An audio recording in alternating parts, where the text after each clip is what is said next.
يسعد اوقاتكم. نحن هلا معنا كمان كابل. مش هيدا البزنس مش بس للسيدات، هلا انتم بتشوفوا سيدات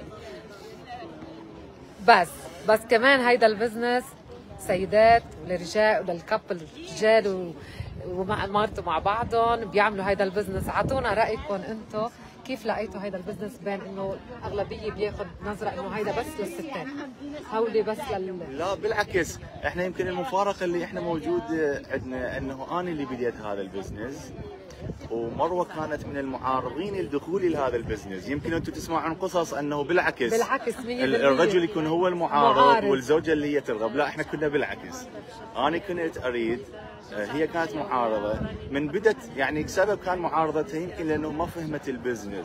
لانه ممكن هسه اي ناس من المتابعين اول ما يدخلون هماتي انا ما راح يستوعبون البزنس وكل البنفتس اللي بي and how the business work the whole process.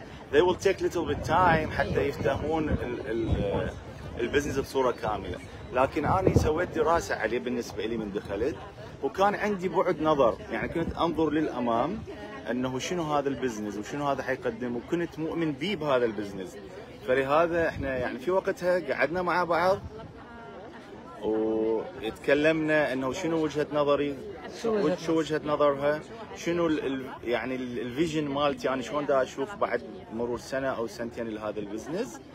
واتفقنا انه فعلا شفنا انه هذا البزنس فرصه حقيقيه.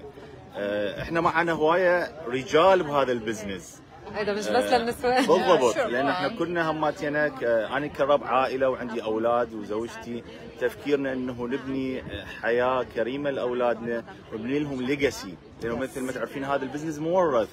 فانا هذا تفكيري، انا تفكيري من اولادي يكبرون اعوف لهم ليجاسي، لانه البزنس مورث، هم يقدرون start or the point I ended. They will not restart, no, they just continue the legacy. فهذا هو الحلو بهذا البزنس. هلا بما انه انت اللي شفت الدعايه وانت اللي كنت السبورت وانت اللي كنت بدك تخليها تفوت معك، بس اللي انت لو بس شفت الدعايه شو اللي هلا بتتمنى؟ لو انا شفت الدعايه شيء ما عملت بس شفت الدعايه، او بس فتت على هذا البزنس شيء انت كنت حابب تعمله وما عملت، بتقول مثلا يا ريتني عملته؟ لا والله شوفي، انا لانه انا بالبدايه يعني انا سبب دخولي انا وصلت مرحله الاربعينات وشفت نفسي انه انا يعني فول تايم جوب افري داي والتايم از رانينج. يعني انا قضيت 15 سنه فول تايم جوب، nothing change. اوكي يعني الانكم مالتي الحمد لله بالنسبه للجوب اللي انا كنت اوكي كان، لكن اني بديت ادور ابحث في مواضيع امازون واي باي، وحتى موضوع يعني اكون استورد بضاعه من الصين.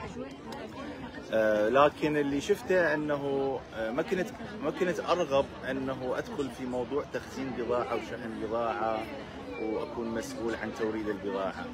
لكن اللي جوابا على سؤالك انه اني كنت اتمنى لو اني ما ضيعت وقت في البحث في امازون واي باي وهاي المواضيع، ولو كنت فعلا لقيت هذا الاعلان وقت اكثر يعني اقرب، كنت بديت بوقت اقرب، لانه ضيعت وقت بهذه الدراسه والبحوث اللي سويتها.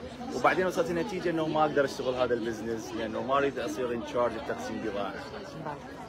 فكنت اتمنى لو انه في وقت او اقرب كان اكتشفت هذا البزنس. يعني هي انا اول مره بتعرف على عمر ومروه، كان لي الشرف. شرفتونا بوجودكم، وان شاء الله يا رب نتلاقى بفرص ثانيه ان شاء الله. وتيمكم اكبر، ومبروك كل التوفيق لكم يا رب.